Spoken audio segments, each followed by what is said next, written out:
I sentence you to life in prison. These teenagers dancing and laughing in the courtroom brutally murdered an elderly grandmother.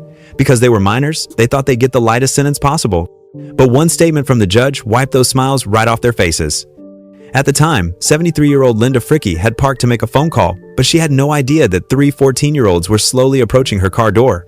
Two of the teenagers yanked open the door of her silver Nissan. After they pepper sprayed the victim, the suspects appeared to kick and punch the grandmother. The teenagers forcibly dragged her out of the car and then drove off, but Linda's seatbelt was still wrapped around her body, so she got dragged along the road until her arm was crushed.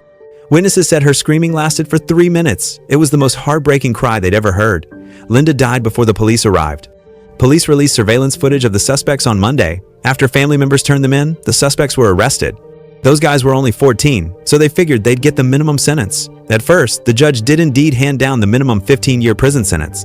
But at the final hearing, while the victim's family was crying in anguish, I just fell to the ground crying. I wish I could have helped my sister. I just wish I would have been there. those teenagers were laughing out loud and even dancing around in the courtroom. The judge saw absolutely zero remorse in them, so he decided to overturn his own ruling. I was willing to give you a chance to change, but all I saw was you smiling at the victim's family with no remorse.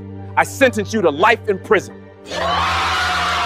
The new verdict made all those teenagers' smiles disappear completely.